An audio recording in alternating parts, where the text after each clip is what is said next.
Hey, what's going on, everybody?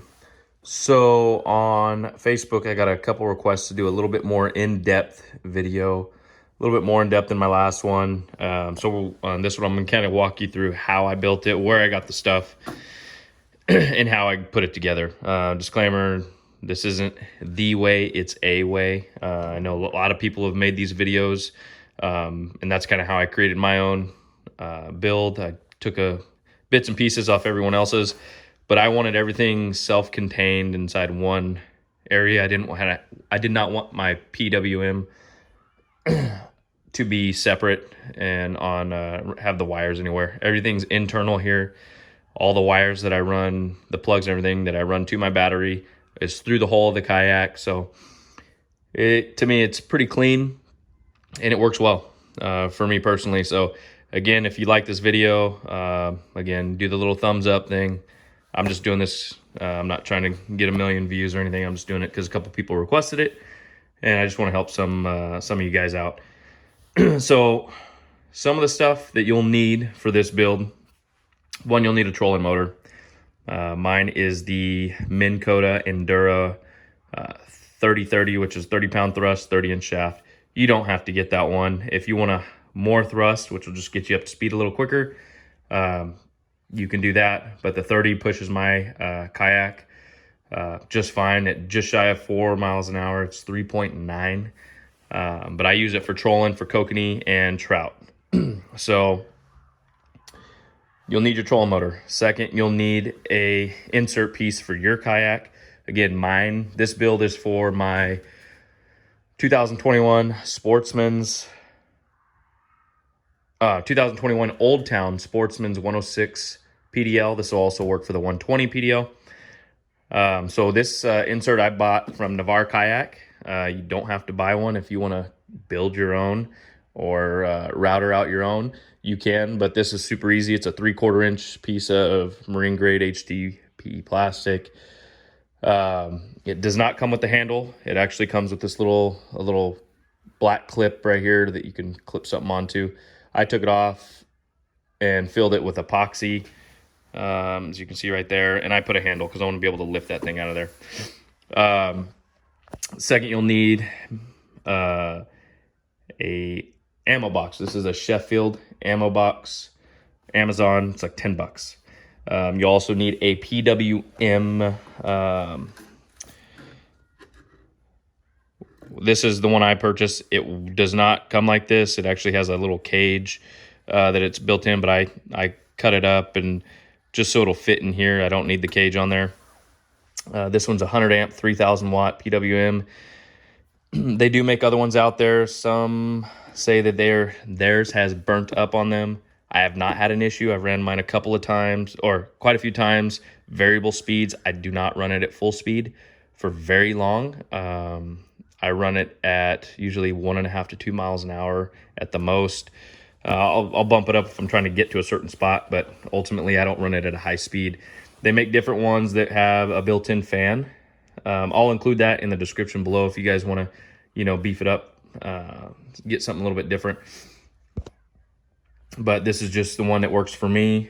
On this PWM, you'll have your trolling motor connectors and your battery connectors. You have positive, negative, and then you also have your connectors to your variable speed module and your on and off switch. So that's the module. You'll also want to get some type of through hole grommet. This one is Wilderness Systems. You can probably do a Yak Attack if you wanted to. So let's dive in a little bit more. Those will be your wires that come through your switches and your variable speed dial. Here I have a piece of, again, I'm working on this one right now. This is that clip that normally comes on the Navarre insert. Again, I put it right here. It acts as a little handle just to pop this off. I'm actually waiting to router out this for an Allen key, which it'll hold the top of the shaft of the trolling motor in place so it will not move at all. So this right here, 1/2 inch marine grade plastic, just like the insert. I bought that on Amazon. It's kind of expensive. Maybe you can buy it in bulk somewhere else if you plan on making it, making more. We have a local place here in town that I just found out sells it. So if I continue to start making these to help people out, I'll probably just start buying in bulk. But I bought this online. I think it was like 30 bucks for a 12 by 24 inch by half inch piece. We'll talk about that here in a minute. You'll also, inside as we dive in, there is also a half inch piece of the HDPE on the bottom. And what I did was, once I got this thing centered on how I wanted it, these boxes have little peg feet on them. You cannot grind them down, or it'll cut into the bottom of the ammo box. So what I did is I painted all 4 feet. I put a little bit of, you could do like whiteout or some paint on the bottom. I centered it on the insert and I just set it there. And then I lifted it off and it just left an imprint of where all the feet are. I took a 3/4 inch drill bit, a flush drill bit so it doesn't drill in. I drilled down just a little bit, just enough so that the ammo box sits flush. So the bottom of the ammo box sits flush with the top of the insert. Once I knew that was all good to go, I sanded the bottom of the box and the area on the insert, which it would be touching, cleaned it all up, and I took a JB Weld marine grade epoxy. I put it there on the bottom, and then on the plastic piece on the inside, sanded the bottom of that, also sanded the bottom of the box, cleaned it all up, and I epoxied that down as well. I put some weights in there just to sandwich everything together. I think I waited 2 days personally because it's pretty cold right now. So I waited a couple days to let everything cure and dry. Once I did that, I picked the idea where I wanted to put my shaft of the trolling motor. So I drilled that. That is an 1.25 inch hole because you want to leave yourself a little room around, because the shaft itself is 1 1/8 inch thick. You want a little bit of room, so when you want to inject the epoxy around this, you'll have a little bit of room for that. But once everything dried, I picked my hole. I punched this out with an 1.25 inch, which I drilled all the way through. And then I also drilled 6 1/4 inch holes, and I used 1/4-20 hardware, stainless steel. And on the bottom, it's all flush mounted. So it's I don't know the proper name, but it's they're the tapered screws. And so I drilled it out so they'd sit flush in there, put some silicone, and tighten everything down with some nylon locking nuts. I haven't done it yet, but I'll put some of the JB Weld silicone around the edge there. I already done here. And let everything dry. Don't try to rush ahead. Let everything dry. Be patient. This build does not take very long when you have all the tools and accessories at hand. So once everything's dry and good to go, you're ready to set the trolling motor depth. So this one's cut, the length for this one's cut at 12 inches from pretty much right here where the shaft connects to the trolling motor. From here to the very top, I cut 12 inches. You can go longer. I wouldn't recommend going too much shorter, because depending on how your kayak's built and what the underneath of your kayak looks like. This works for the Old Town 120 and 106. And so again, it varies, but moving on. Once you get that, you'll take, so the trolling motor when you buy it will come with a depth collar, come with one. I purchased a second one for the bottom because I want to sandwich everything together and I don't want no movement. So I bought this you can buy them on Amazon. This is from Fish 307. They're like $1.63. I think they have a $5 flat rate shipping or something like that. So it costs a little bit of money. Not too much, it won't break the bank or nothing. So once you get all that, you will then, you'll have to drill a hole below where this is gonna sit. So this will sit in there. Your hole needs to be below that because you will eventually fish the power, the ground and power wire through. The yellow and white is a variable for the variable speed mod that you won't longer need. I'm gonna eventually just throw some heat shrink on there, cap them off, and just push them down. What I do personally is I get a 7/8 inch cap from Lowe's, and it'll snug all the way down. It'll just be a clean fit. So there is that. Now, once you get the height and everything set for this, you will shoot some epoxy up underneath. Well, what you're gonna have to do really is, I set mine in the kayak. I rest it down in the kayak, get everything, the height set, and I have a step stool underneath here that holds it in place.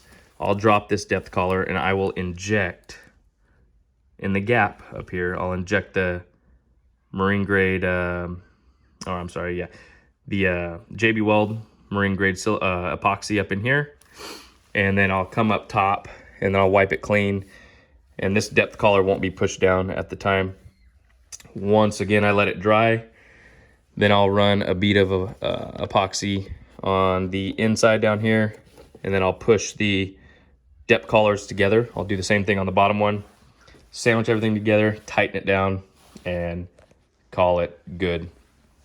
You want to put enough epoxy in there to where it's oozing out so that you don't have any leaks or anything like that. Then once you kind of have all that, again, you'll have to have this piece in there as well. I put this in when I epoxy. So before I epoxy this one, I'll have this routed out. I'll drill a hole through here. And again, I use an Allen key. I have a million of these laying around from tool projects. This will slide in through the hole like that, and it'll lay down. And it just holds everything in place. There's no more movement. And then I drill a hole back here to run all the wires from the variable speed module. And that's pretty much it. I personally use Attwood. Here we go. I got an Attwood male connector here, which that goes into my battery, but the one we have, it'll go through this Wilderness Systems grommet, which is wired up to your PWM. You will need what I found. So you'll use the length that it comes with. I think it's like maybe a foot, a little over a foot maybe, of wire that comes with the Attwood insert. Oh, I'm sorry, the Attwood plug. I use Ancor 8-gauge marine grade wire, and you'll need a little bit in here to run it the full length and connect to your PWM.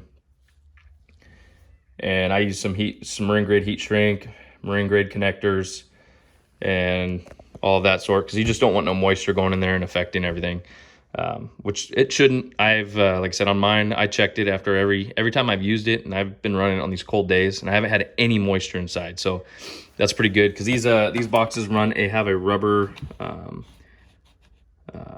grommet that goes around there, and it keeps it pretty watertight. I mean, you don't want that thing to get submerged in there or nothing, but that is pretty much it there. I don't think I've missed anything else. If you guys have any questions, I'm gonna put all the stuff that I use in the description below, so you guys can run off that. I'll also put the link to if you guys want to run the alternate PWM, a little bit more heavy duty. Again, it's got a built-in fan. I'll put that in there as well. It's a little bit more expensive. I think they're like, I don't know, $56, or maybe they're right around there on Amazon. But yeah, so, and then again, I use Attwood plugs. It works for me. Some people want the 3-prong. There's no need for a 3-prong. The 2-prong just works just fine. The Attwood's been around forever. I haven't had any problems with it. Some people said they have. Again, that's personal preference on the plug, but what I do is the male will come out of here. It'll plug into my kayak with the female end. I have all the 8-gauge wires ran through the kayak, and it'll come out on the other side. You will have to also put in a safety switch of some sort. Some guys have made them where they built them into this. I don't want that because this sits really far up front and I don't want a real long leash. So what I did is I found one online and I bolted it. It's through the through hole of my kayak, and I took the power going from the battery. The power going from the battery goes into that safety switch, and then comes to the unit itself. And I just hook it up. It's under my seat, and I hook a little lanyard to it, and it's out of sight, out of mind. It's connected to me, but it doesn't get involved with my fishing, or doesn't get caught up anywhere.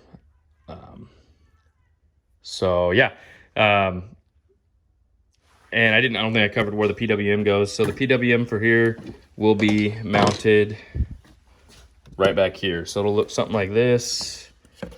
Again, I use the dual lock tape.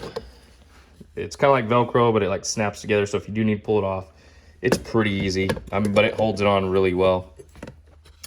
And again, I modified the cage for this. It sits perfectly with that 1/2-inch board on the bottom, and it'll Velcro there. The wires will connect at the bottom, and you'll button everything up and power on, and you're good to go.